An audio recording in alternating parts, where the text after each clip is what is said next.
E se eu te dissesse que tudo o que você chama de realidade está sendo sonhado agora? Nesta palestra profunda, Neville Goddard revela um dos maiores segredos das Escrituras. Existe um sonhador dentro de você, e esse sonhador é Deus. Se ele está sonhando com você neste exato momento, o que acontece quando você muda o sonho? Prepare-se para atravessar o espelho da consciência, compreender o verdadeiro significado do eu sou, e descobrir por que nada no mundo exterior é causa, tudo é efeito da imaginação. Isto não é apenas um ensinamento. É um despertar. O título desta noite é: Ele está sonhando agora. O nome de Deus, sua presença real, está dentro de nós, bem no meio de nós, pois sua presença real está concentrada em seu nome. Venham, vamos vê-lo, disseram os irmãos, e cada um pegou uma das mãos de Alice e a conduziu até onde o rei estava dormindo. Ele está sonhando agora, disse Tweedledee. E com o que você acha que ele está sonhando? Alice disse. Ora, ninguém poderia adivinhar isso. Então Tweedledee disse. Ele está sonhando com você, e se ele parasse de sonhar com você, onde você acha que estaria? De Alice através do espelho, de Lewis Carroll. Para nós, isso parece um conto de fadas, e, no entanto, é tão verdadeiro. Se o sonhador dentro de você parasse de sonhar com qualquer coisa que você agora idealiza, onde você acha que estaria? Não seriam o sonhador e o eu da vigília um par de gêmeos idênticos? Pensamos que este é o mundo real, e então falamos do mundo dos sonhos. Para nós, isso não é real, e ainda assim, as Escrituras nos dizem. Deus nos fala por meio de sonhos e se revela por meio de visões. Números 12, 6. E, no entanto, dizemos que isso não é real, e ainda assim, Deus fala com o homem por meio de sonhos e ele é o sonhador no homem, idêntico ao eu da vigília. Quando realmente despertarmos, não seremos Deus e homem. Seremos apenas você, e você será Deus, aquele que era o sonhador. O todo simplesmente despertará dentro de você. Não haverá gêmeos. O muro da separação será derrubado. Haverá apenas Deus e você serão um. Deus se torna como eu sou, para que eu possa ser como Ele é. De Não Existe Religião Natural, de William Blake. Quando foi feita a promessa de que Deus e um anjo guiariam Israel, essa promessa ganhou força especial pela garantia de Jeová de que meu nome está nele. Ou seja, o próprio Jeová os guiaria. Mas quem é Jeová? Nas Escrituras, lemos que seu nome é, de fato, Eu Sou. Ide, dizei-lhes que Eu Sou me enviou a vós. Este é o meu nome para sempre, e por este nome serei conhecido de geração em geração. Êxodo 3 versículo 14, 15. Não há outro nome. Atos 4, 2. Agora, aqui nesta sala, pegue este pequeno objeto simples aqui. Minha simples apreensão deste objeto corpóreo, chamamos isso de sentido. Agora é um objeto sensorial. É real, pois posso vê-lo, posso tocá-lo, se eu o golpear, posso ouvi-lo. Portanto, chamamos isso de sentido porque está presente, se ausente, é imaginação. O que quero ensinar a todos que me ouvirem é dizer-lhes, convencê-los de que os chamados estados de ausência são tão reais quanto os estados de presença. Se o homem, o espectador, pudesse apenas entrar nesses chamados estados de ausência, nessas imagens em sua imaginação, aproximar-se deles na carruagem flamejante de seu próprio pensamento contemplativo. Uma visão do juízo final, de William Blake. Se ele pudesse entrar nesses estados e dar ao estado a vivacidade sensorial que agora lhe confere, e entregar tudo à sua imaginação, se ele pudesse dar-lhe todos os tons de realidade que agora lhe conferimos, usando nossos sentidos, ele se revestiria daquilo que chamamos de realidade objetiva. Aqui na plateia, esta noite, temos um senhor. Ele abriu uma empresa em Chicago em março deste ano. Se vocês conhecessem o mercado em março como conhecem hoje, saberiam que ele estava no ponto mais baixo em anos. As ações despencavam dia após dia, muitas caindo 10 ou 15 pontos por dia, e, no papel, bilhões e bilhões foram perdidos. Na prática, foram perdidos. Não havia mercado para levantar capital para o negócio. Ele precisava de $250 mil para lançar a empresa. Trata-se de uma empresa de manufatura, que fabrica instrumentos especiais, técnicos. Ninguém tinha dinheiro, nenhum indivíduo, nenhum grupo. Ele passou pelos meses de março e abril, e então, em maio, me ligou de Chicago para dizer que estava muito envolvido com a situação. Ele não conseguia usar a imaginação porque estava muito imerso nela, e todos os argumentos negativos que os jornais, os corretores e os amigos apresentavam, tudo o que era publicado sobre a situação financeira apontava para uma depressão cada vez maior. Ele não conseguia impedir. Então, eu ouvi o que ele tinha a dizer. Ele queria $250 mil. Eu disse: muito bem, vou ouvir por você. Agora vou inverter toda a conversa, de você querer $250 mil para uma conversa que me diga que você já tem seus $250 mil, e vou me convencer desse suposto estado invisível e, portanto, irreal. Quando eu estiver convencido da realidade daquilo que o mundo considera irreal, estará feito, e não falhará. Vou fazer isso agora. Então, ele desligou. Eu não larguei o telefone até me convencer de que ele havia me ligado para me dar a boa notícia de que tinha conseguido seus $250 mil para lançar esse novo empreendimento com essas coisas especiais que ele está fabricando. Bem, ele está aqui na sala esta noite, e ontem à noite me entregou uma carta com os principais pontos desta situação. Já mencionei os 3 primeiros, e a empresa foi constituída em março. A necessidade era de $250 mil. Março e abril se passaram, e em maio ele não entrou em pânico, mas todos simplesmente o rejeitaram. Não existia mercado financeiro. Então ele me ligou, e eu já lhe contei exatamente a conversa que tivemos. Ele está aqui nesta cidade agora, e nesta declaração ele disse: do nada, um corretor me ligou e disse que tinha ouvido falar desse novo empreendimento. Ele o investigou, o examinou e gostaria de garanti-lo com $250 mil, o que ele aceitou. Como ele concordou em que essa empresa garantisse o investimento de $250 mil, amigos ligaram perguntando se poderiam comprar $100 mil em ações quando ele tivesse ações para vender, e ele concordou. Então, a necessidade dele era de $250 mil, e ele arrecadou $350 mil entre a chamada em maio e hoje. E eles dizem que por causa do mercado, por causa disso ou daquilo, não é possível. Para Deus tudo é possível, Mateus 19, 26, mas o homem adora um Deus falso. O homem não tem a menor noção de quem Deus é. Deus não é um Deus distante, Deus nem está perto, pois proximidade implica separação. E Ele está bem no meio de mim. Ele é a minha verdadeira identidade. O meu próprio eu sou, esse é Deus. Ele, literalmente, tornou-se como eu sou, com todas as minhas fraquezas, com todas as minhas limitações, para que eu possa ser como Ele é, sem limitações, sem fraquezas. Portanto, Ele não está fingindo ser eu. Ele não está fingindo ser você. Ele literalmente se esvaziou de sua infinita sabedoria e poder, e assumiu as limitações do homem, e então, finalmente, ele desperta dentro do homem, e o homem é quem desperta dentro dele.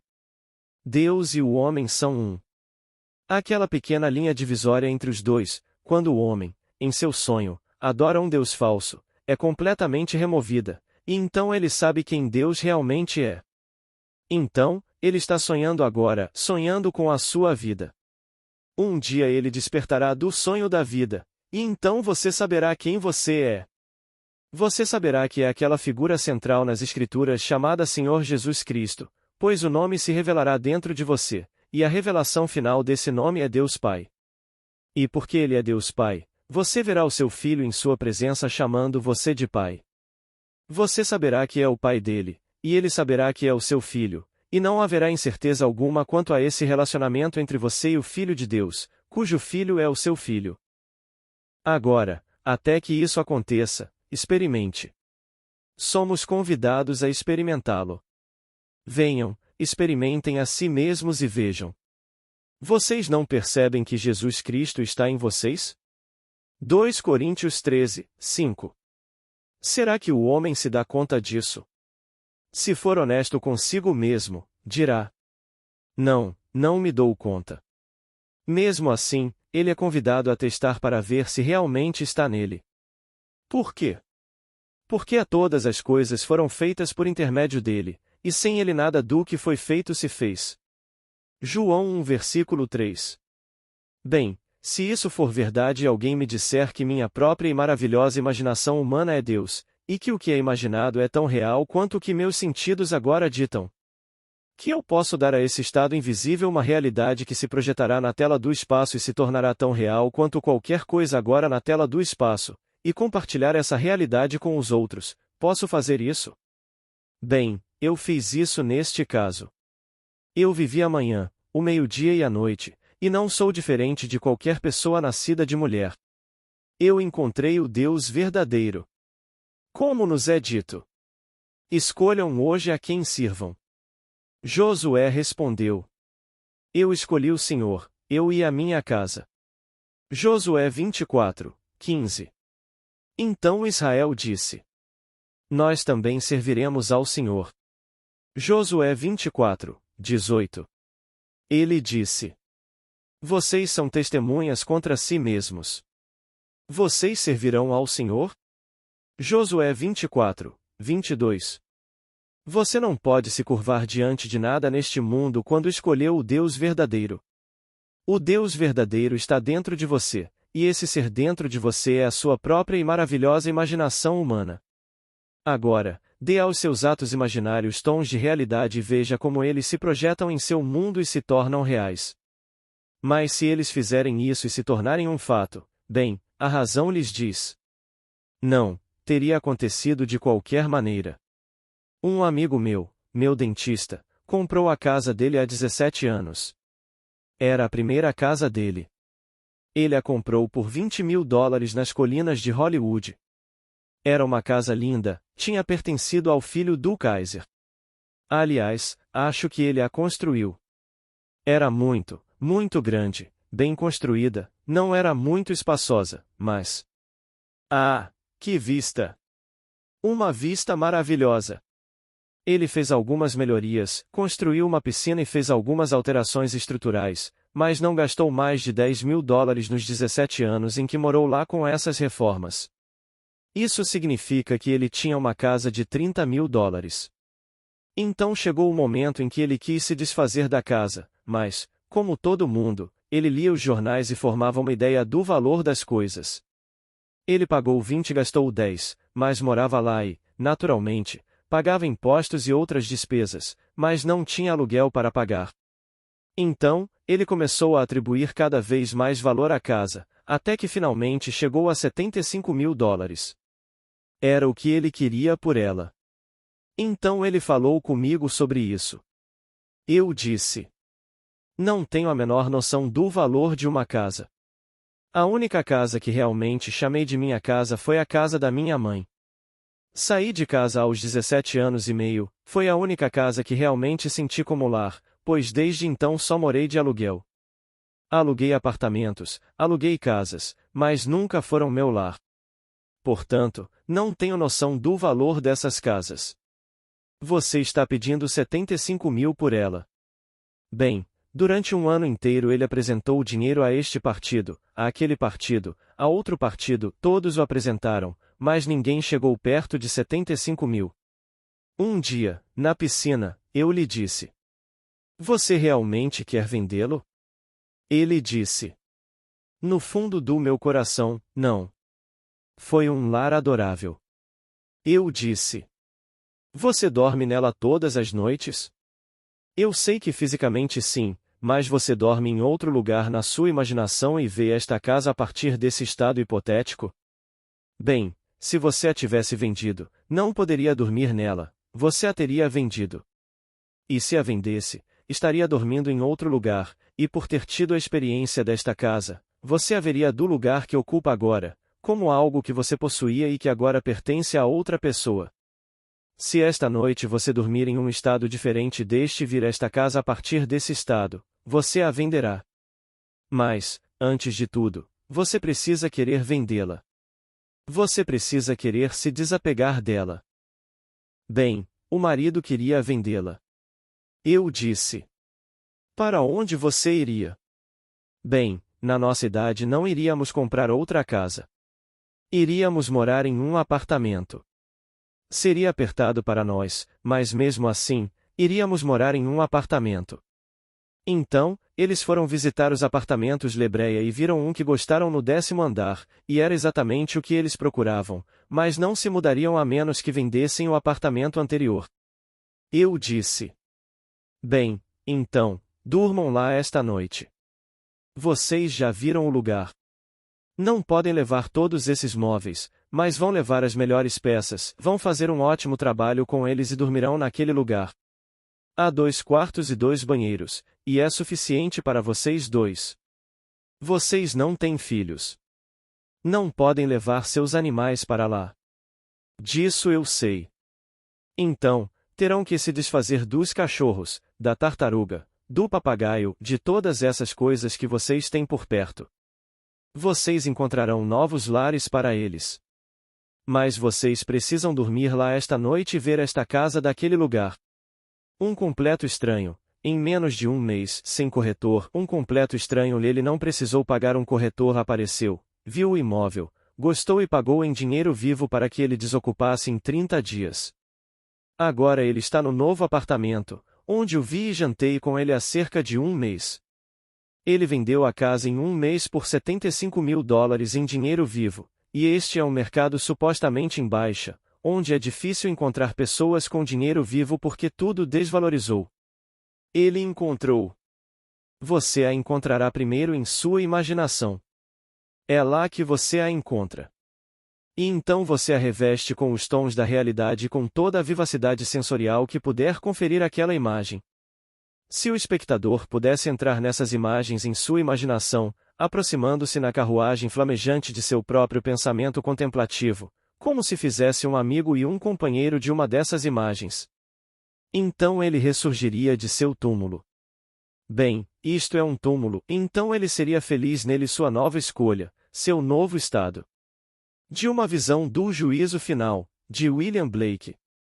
Então, em um mês, ele vendeu a casa por 75 mil e se mudou. Teve que se desfazer de metade das coisas que tinha, porque não cabiam no espaço menor. Ora, em 17 anos, sabe como é, se você tem uma casa ou mesmo um apartamento, a gente acumula tanta coisa. A gente acumula e acumula como um acumulador compulsivo. Bem, foi o que ele fez. Agora ele tem esse apartamento lindo e está muito feliz, pelo menos é o que ele me diz. Então, meu amigo aqui hoje à noite conseguiu seus 350 mil, e o Jim se desfez da casa que só pagou 20 mil, por 75 mil. Eu não questiono o direito das pessoas de pedirem 75 mil, 100 mil ou 1 milhão. Só peço que façam isso dentro dos princípios da regra de ouro. Você gostaria que fizessem isso com você? Então, você pode fazer. Quando eu começo um negócio, não tenho nenhuma vontade de começar um negócio, mas se eu tivesse vontade de começar um negócio e precisasse de 250 mil dólares, não acharia estranho. Eu iria a um banco, se tivesse confiança no que poderia fazer, e tentaria levantar o dinheiro. Bem, ele não conseguiu levantar.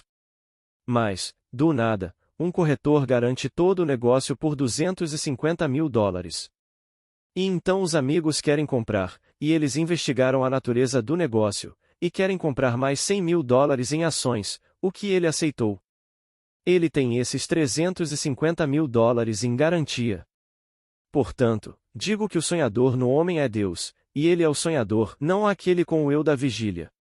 O eu que desperta está confinado aos sentidos, e pensa que este é o mundo real, e racionaliza tudo no mundo, quando, na verdade, tudo o que você vê no mundo exterior foi primeiro apenas uma imagem na imaginação. Não há nada que seja agora verdade como o fato que não tenha sido um dia apenas imaginação, nada no mundo. Todo fato externo dito concreto tem uma causa espiritual, e não uma causa dita física. A causa física é apenas aparente, é uma ilusão da memória que se desvanece. Hoje, mesmo depois de um mês, Jim ainda acha que aquilo não aconteceu porque ele dormiu no apartamento antes de ocupá-lo fisicamente. Ele acha que teria acontecido de qualquer jeito. Bem, ele pensa, agora esse homem, do nada, ouviu falar disso, queria sair de Bel-Air, queria deixar aquele ambiente e vir para as colinas de Hollywood sozinho, porque o lugar é isolado, bem no alto das montanhas. Agora ele justifica isso e acha que aquilo teria acontecido de qualquer maneira, apesar do que Neville disse. E só se passou um mês. Bem, dê a ele mais 6 meses e ele ficará convencido, sem sombra de dúvida, de que o que ele imaginou e o que sua esposa fez não tiveram absolutamente nenhuma influência na venda. Mas essa é a história contada em toda a Bíblia. Não eram 10 de vocês, e apenas um voltou para agradecer? Veja Lucas 17 versículo 14, 18. Bem, os outros 9 pensaram que isso aconteceria de qualquer maneira. Não, nada poderia curá-los da lepra, e um deles falou e isso se tornou realidade. E ele continuou falando. Não aconteceu por causa dele, teria acontecido de qualquer forma. Foi isso que os 9 disseram, mas um samaritano voltou e disse: Obrigado. Esse é o vasto mundo em que vivemos. Estamos tão adormecidos que jamais poderíamos acreditar nessas coisas irracionais das quais falo. Ora, isso não faz sentido. Eu poderia contar inúmeras histórias onde conheço a causa. Conheço o início, a conversa que aconteceu, e o tipo de oração que foi feita, onde ele não implorou a ninguém no mundo por nada. Você não se volta para nenhum Deus externo e apela para que ele te ajude. Você se volta para o seu interior e se apropria daquilo que deseja. É uma apropriação subjetiva da esperança objetiva. O que eu quero no mundo objetivo? Eu espero por isso. Bem, agora eu preciso me apropriar subjetivamente desse estado. Eu não imploro por ele. Eu simplesmente o aproprio. Se Deus é a minha própria e maravilhosa imaginação humana, a quem posso recorrer? Eu me volto para Deus, apropriando-me desse estado em minha própria imaginação. É isso que me foi dito para fazer. Quando orarem, creiam que já receberam, e assim lhes será concedido. Marcos 11, 24. E todo aquele que diz uma coisa, crendo que se cumprirá o que diz, assim lhe será feito. Ora, não está ele falando comigo? Não está ele me dizendo que habita em mim? Eu habito em vocês, e vocês habitam em mim, e somos um. E tudo o que eu fiz, vocês também farão. Bem, o que você fez? Eu encontrei o Pai. Quem é ele? Ele disse: Eu sou o Pai. Eu também vou descobrir isso, pois é o que me foi dito. Tudo o que eu fiz, vocês farão, e coisas ainda maiores, porque eu vou e deixo o mundo. Estou voltando para o meu Pai, de quem vim, e assim vocês permanecerão aqui até chegarem ao fim da jornada. Não no fim da história, mas dentro da história, vocês conhecerão a verdade das coisas que eu digo, pois conhecerão o Pai, e quando conhecerem o Pai, conhecerão a si mesmos, porque vocês são o Pai. Bem, se ele me diz isso, devo acreditar? Ou ele está mentindo? Bem, eu sei por experiência própria que tudo é verdade. Tudo é verdade. A história mais verdadeira já contada é a história da vida de Jesus Cristo, mas não é como o mundo acredita. Não tem nada a ver com um homem no tempo. Tem tudo a ver com aquele ser sobrenatural em você, que se revela dentro de você como você mesmo. E então, você sabe quem você é. E você é o Senhor Jesus Cristo. Toda criança nascida de mulher possui esse ser dentro de si. A verdadeira identidade da criança é o Senhor Jesus Cristo, que é Deus Pai. Mas enquanto estivermos aqui no mundo de César, exercitemos o talento que ele nos deu. Ele nos deu a si mesmo. Esse talento é o de exercitar sua imaginação com amor em favor dos outros, em favor de si mesmo, não se negligencie, mas certamente em favor dos outros. Sempre que você exercita sua imaginação com amor em favor de outra pessoa, você literalmente intermediou Deus para essa pessoa. Bem, Deus era a sua própria e maravilhosa imaginação humana. E, assim, Quando você começa a imaginar coisas belas sobre outra pessoa e se convence de que o que foi imaginado é verdade, você intermediou Deus para essa pessoa.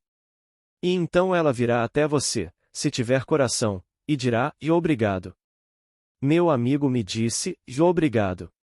Tudo o que peço a ele, nem 1 centavo, não quero nem 5 centavos, é que eu saiba que aconteceu." Bem, tudo poderia ter acontecido e ele poderia ter saído desta cidade sem me dizer uma palavra sequer. Mas não, ele teve a grandeza de escrever tudo em seu próprio papel, pois é o presidente da empresa, e o documento contém sua assinatura. Ele não ditou para uma secretária, escreveu à mão e assinou pessoalmente. Então, tem o registro dele detalhando as 7 etapas, a incorporação em março de 1970, sem fundos em abril, nem em maio, e o telefonema para mim de Chicago, em Los Angeles, e então, em julho, para levantar do nada, essa é a expressão dele, do nada, apareceu um corretor e garantiu o investimento de $250 mil, e então os amigos pediram, ele não convenceu os amigos, eles pediram para ficar com $100 mil em ações quando ele estava vendendo ações da nova empresa. Então, eu lhes digo que existe um sonhador dentro de vocês, como Lewis Carroll descreveu neste belo poema, através do espelho, e que nome maravilhoso para ele! É realmente o espelho. Ela o atravessou e entrou num mundo tão real quanto este. Vocês atravessam a imagem e a ocupam. Podem sentar-se aqui agora e imaginar que estão em outro lugar. Seu corpo está aqui, mas vocês só o ocupam por um instante. Você é pura imaginação, e deve estar onde estiver em sua imaginação. E tudo isso é feito por um movimento da mente. O movimento externo é compulsivo. O movimento causador está dentro da mente. Então, eu me movo de onde estou fisicamente para onde gostaria de estar fisicamente, e se eu realmente fizer o movimento, se eu realmente tiver sucesso, como saberei? Bem, então, olhe para o mundo. Eu o veria de lá. Deveria. Bem, então, veja o mundo a partir dessa suposição. Eu deveria ver todo o vasto mundo a partir dessa posição no espaço se eu tiver assumido que estou lá. Neste exato momento, assumo que estou agora na cidade de Nova York, parado em um determinado ponto da cidade, fecho os olhos para o óbvio e então penso em São Francisco. Bem, eu deveria vê-la quase 5.000 quilômetros a oeste de mim. Eu deveria vê-la muito além de onde estou se eu estiver, em minha imaginação, na cidade de Nova York. Bem, o que isso faria comigo? Esse movimento mental compeliria um movimento físico correspondente, e você acordaria e perceberia que tudo mudou. Toda a estrutura do seu mundo mudou, seus planos mudaram e isso compelirá a fazer essa jornada física. E você atravessará uma ponte de incidentes, uma série de eventos que você não planeja conscientemente. Você será compelido a fazer a jornada. Falo por experiência própria.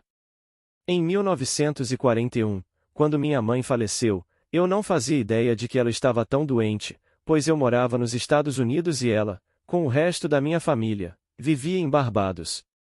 Por isso, nunca me contaram a gravidade da situação da minha mãe.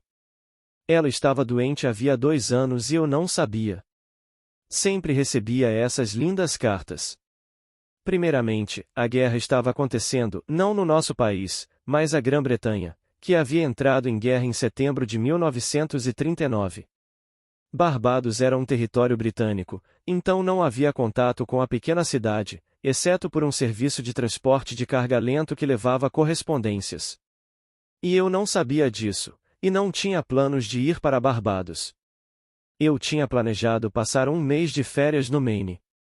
Minha esposa e eu até enviamos as passagens e fizemos as reservas para esse lugar no Maine.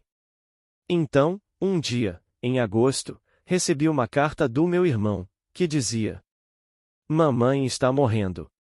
Não há possibilidade de salvá-la, e eu sei que é difícil conseguir passagem para vir até aqui, mas se você puder, ela quer ver todos os filhos ao redor da cama dela antes de morrer. Se você puder vir, tente vir." Embarcamos no dia seguinte no navio Argentina. Ele partiu à meia-noite, sem passaportes nem nada, simplesmente corremos para embarcar. Compramos a passagem e pronto. Estávamos com tanta pressa que nem consegui a passagem de volta. Não peguei nenhum documento. No fim, tive que consegui-los no consulado dos Estados Unidos em Barbados quando voltei. Entretanto, um amigo meu enviou meu passaporte e as coisas que eu havia deixado aqui. Então, eu tinha cópias. Quando voltei, o homem no cais me disse: Sabe, você pode ser preso por isso. Não é permitido ter 2 passaportes e 2 cópias de tudo, e você tem 2 cópias de tudo. Bem, eu não tinha noção do que estava fazendo, mas foi isso que aconteceu. Na noite em que lancei meu livro, Sua Fé é Sua Fortuna, era fevereiro e estava nevando, cerca de 30 a 30 centímetros de neve no chão. Naturalmente, lancei o livro, do qual eu tinha muito orgulho, e esperava o público habitual de cerca de 1000 pessoas. Costumávamos ter cerca de 1000 pessoas 3 vezes por semana, nas noites de quarta, sexta e domingo, numa igrejinha perto da Times Square. Bem, nessa noite em questão, ninguém conseguiu chegar, e talvez uma centena de pessoas tenha aparecido, o que era um bom público para aquele tempo. Mas a venda de livros foi simplesmente nula, e fiquei um pouco decepcionado com isso. Então, naquela noite de fevereiro, eu dormi em Barbados como se estivesse lá pessoalmente. Fui dormir em Nova York com a neve no chão, que continuava a cair, e imaginei que estava na casa da minha mãe. E lá estava eu, em Barbados, com o ar quente tropical, na casa da minha mãe, e tudo me pareceu tão natural. Adormeci profundamente em Barbados, na casa da minha mãe. Quando acordei na manhã seguinte, a neve estava mais alta, exatamente o oposto de como eu havia me sentido ao dormir. Bem, eu não sabia que minha mãe estava doente. E então, chegou agosto, e lá estava eu, sob compulsão, eu tinha que ir. Eu tinha ido e preparado o lugar. Ele disse: Irei preparar-vos lugar, e, quando eu for e vos preparar lugar, virei outra vez e vos levarei para mim mesmo, para que, onde eu estiver, estejais vós também. João 14 versículo 2, 3. Bem, esta é uma conversa que acontece dentro de nós. O eu em mim, o sonhador, ele vai e prepara um lugar, e deixa o homem exterior onde quer que ele estivesse, e quando o lugar está completamente preparado, o sonhador retorna e pega a vestimenta de carne onde a havia deixado e a leva através de uma ponte de incidentes que ele preparará. Minha mente racional jamais poderia ter concebido os meios. Ela prepara tudo e me obriga a fazer a jornada física que ela mesma fez inteiramente em imaginação. Ora, o movimento causal é todo mental, e o físico está sob compulsão, não é causal. É apenas um efeito, mas, desconhecendo isso, o homem vê o efeito e pensa que ele deve ter uma causa física, se o efeito é físico. Mas não é assim, todo efeito natural tem uma causa espiritual, e não natural. O natural apenas parece, é uma ilusão. Então, posso dizer que fui para a cama e preparei o lugar, e então, sem saber que minha mãe estava muito doente, minha esposa e eu fomos para o Maine e fizemos reservas para passar um mês no estado do Maine. Isso teve que ser cancelado porque eu já havia preparado o lugar para ir a Barbados. Qualquer um pode fazer isso. Aliás, você está convidado a fazê-lo, pois nos é dito: Venham, ponham-me à prova e vejam. 2 Coríntios 13, 5. Somos convidados a pô-lo à prova. Bem, como eu o provaria, se você e eu somos um, e você é o sonhador em mim? Aqui, presumo ser o mais fraco, e este está profundamente adormecido. Bem, a verdadeira realidade do meu ser é esse sonhador em mim, aquele que está sonhando o sonho da vida. Tudo é possível a Deus. Mateus 19, 26, e Deus está no homem como a própria e maravilhosa imaginação humana. Bem, vamos lá ver como ele está. Ele está dormindo agora e está sonhando. E com o que você acha que ele está sonhando? Bem, ele está sonhando com você. Alice através do espelho, de Lewis Carroll. Bem, isso é um choque para Alice. Sonhando comigo? Ninguém poderia saber disso. Se ele parasse de sonhar com você, disse Tweedledee Day, onde você acha que estaria? Se você parasse de sonhar em ser pobre, onde você acha que a pobreza estaria?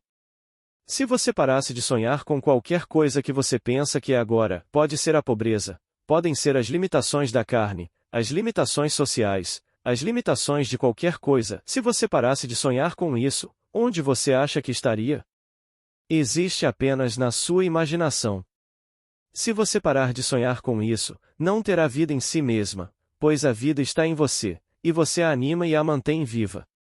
Portanto, o pobre é pobre apenas porque sonha. Eu sou pobre. E tudo o que eu digo que sou, isso eu me torno, pois o seu nome está em mim. E esse é o anjo da guarda que me guia das trevas para a luz, da escravidão para a liberdade, e ele é o próprio Jeová. E o nome de Jeová é a concentração do seu próprio ser.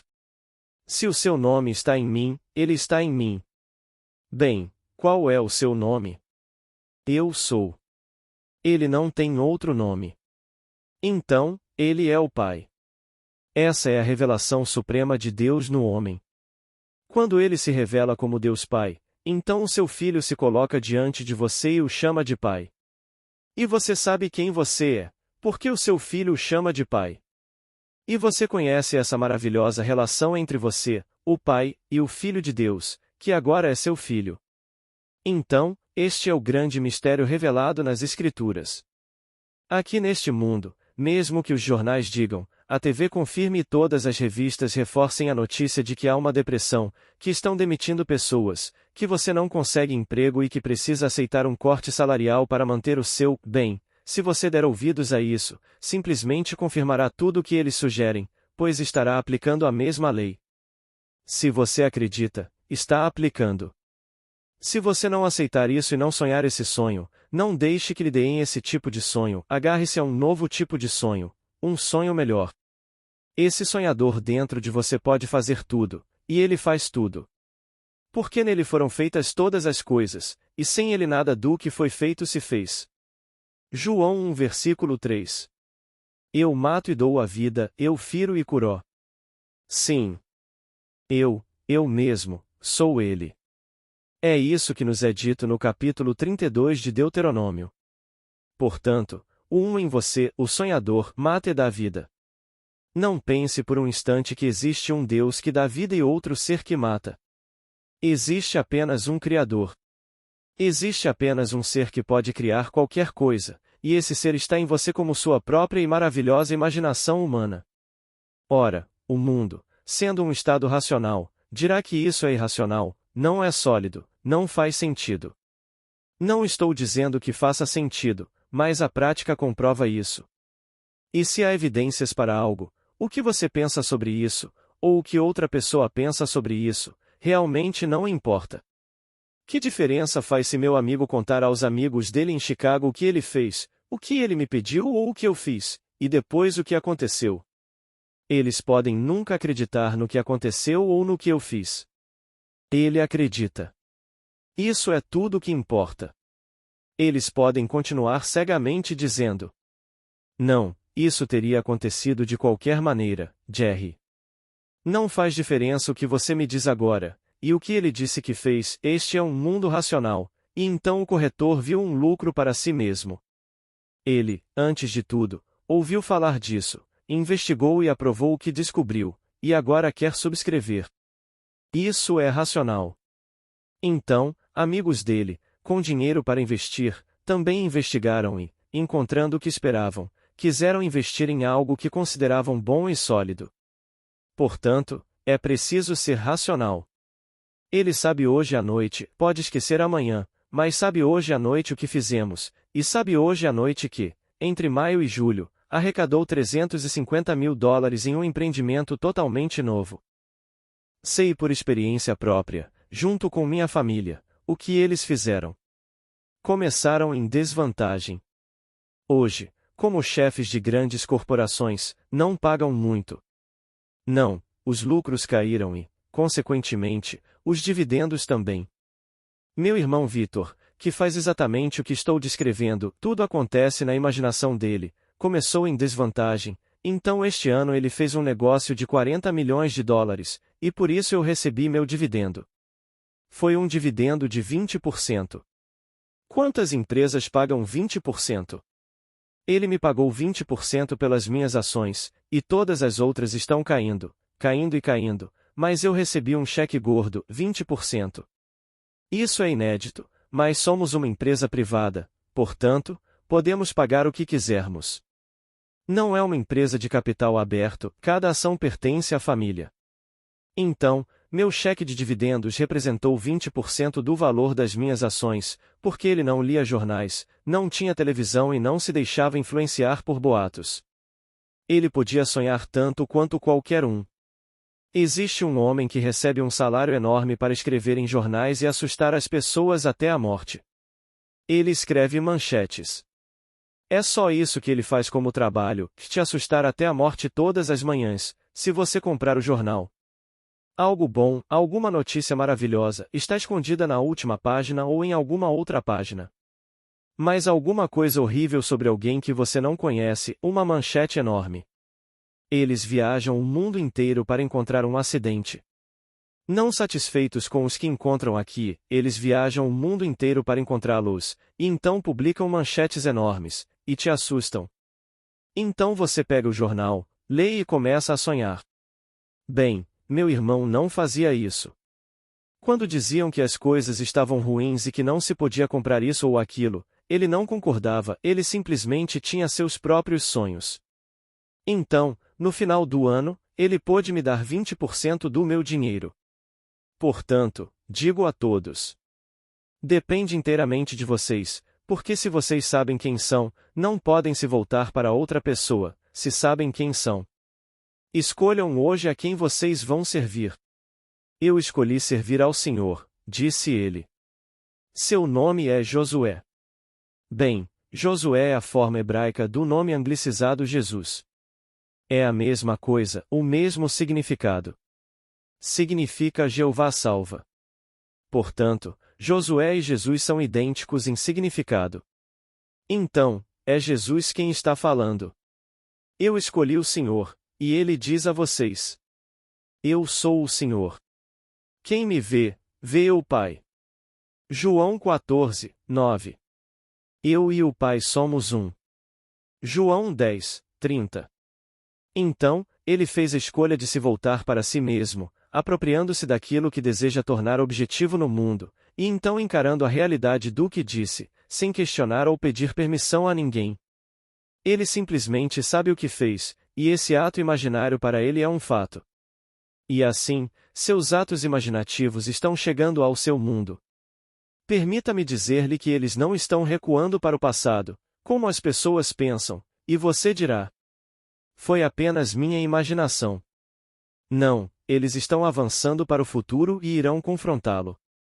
Bem, quando o confrontarem como uma colheita, você nem reconhecerá a sua própria colheita. Você dirá: eu não sabia disso? Eu nunca fiz isso. Sim, você fez. Todo o vasto mundo é simplesmente a colheita de homens que não conseguem parar de imaginar. Você não consegue parar. Essa é a própria vida. Então, de manhã, ao meio-dia e à noite você está imaginando, e de manhã, ao meio-dia e à noite você está colhendo. Assim, você pode plantar sementes boas ou sementes ruins. Depende inteiramente de você. Você pode plantar sementes que te apavoram ou sementes que são absolutamente maravilhosas quando chegam ao mundo. Então, eu diria ao meu amigo Jerry: você sabe como funciona, não se esqueça. E que agora isso cresça na sua imaginação e se torne um negócio enorme. Começamos com alguns trocados emprestados, dinheiro emprestado, lá em 1922. Meu pai não tinha um centavo sequer. O que ele tinha de mais valioso que um centavo? Seus 10 filhos, 9 meninos e uma menina, e, para ele, eles eram o bem mais precioso do mundo. Mas ele precisava alimentá-los, dar-lhes abrigo e vesti-los, e não tinha dinheiro. Então, com um pouco de dinheiro emprestado, ele começou, mas meu irmão Vitor era o sonhador. Ele sonhava conscientemente. Ele sabia exatamente o que queria. Escolheu o prédio na rua principal. O nome completo do estabelecimento era N. Roach Company. O nome da minha família seria J. N. Godard e Sons. Ele viu J.N. Godard e Sons acima da marquise. Todos os dias ele parava para olhar e não passava direto até ver J.N. Godard e Sons, o que implicava que a família era dona do prédio. 2 anos depois, um estranho entrou, o prédio estava à venda, e perguntou: "Vocês vão comprar o prédio?" E Vic perguntou: "Com o quê?" Ele disse: "Bem, eu tenho dinheiro. Está no banco, não me rende nada. Mas", disse ele, "não tenho garantias. Não estou pedindo nenhuma garantia." Ele disse: "Você quer o prédio?" Vic disse: "Eu adoraria, mas não tenho dinheiro e não tenho garantias." Ele disse: "Vou falar com meu advogado e ele dará o lance por mim, porque se eles souberem que estou dando um lance, vão aumentar o preço." Então, naquele dia, o advogado fez o lance. Ele representava muitos clientes, então eles não sabiam qual cliente ele representava. Quando a venda terminou, ele, aparentemente, era o proprietário, mas nós éramos os verdadeiros donos. Tudo o que ele recebeu de nós como garantia foram as assinaturas do meu irmão e do meu pai. Eles pagaram o dinheiro que ele havia investido no prédio em 10 anos, a juros de 6%, reduzindo o patrimônio líquido a cada ano em uma determinada quantia, até que, ao final dos 10 anos, a dívida estivesse quitada. O patrimônio foi sendo reduzido ano após ano, como fizemos. Cumprimos nossa promessa. Quando aquele homem faleceu, deixou para meu irmão, em dinheiro vivo, $150.000, 3 casas e muitos bens pessoais. Ele disse: "Você é meu melhor amigo. Você me aconselhou sobre como investir e o que fazer, por isso, deixo para você $150.000 em dinheiro vivo, isentos de impostos, sem impostos a pagar." E a partir desse pequeno começo, com capital emprestado, o negócio cresceu, cresceu e cresceu, expandindo-se de uma ilha para outra, agora está presente em todas as ilhas, e ninguém fora da família imediata possui uma única ação da empresa. E continua crescendo, apesar da crise. Ele não dá ouvidos a discussões sobre crises e recessões. Ele simplesmente está crescendo. Digo-vos, depende inteiramente de nós sabermos quem vocês são. Vocês e Deus são um. Deus literalmente se fez como vocês são, para que vocês pudessem ser como Deus é. E para isso, ele se esvaziou e assumiu a forma de um servo, e esta, indicando o corpo, é a forma do servo, e se encontrou na forma de homem, e se tornou 1 bilhão, com todas as fraquezas e limitações do homem, mas ele não tem limitações quando desperta, então quando ele despertar em vocês, vocês não terão restrições, nem limitações. Mas até que ele desperte, acreditem nele e exercitem o talento que ele lhes deu. É ele mesmo, que é a sua própria imaginação, e simplesmente exercitem-na, e vejam como ele desperta no seu mundo. Nada é impossível para Deus, e Deus é a sua própria e maravilhosa imaginação humana. Então, ele está sonhando agora. Ah, sim, eu sei que ele está sonhando com tudo isso, mas sonhando sonhos horríveis.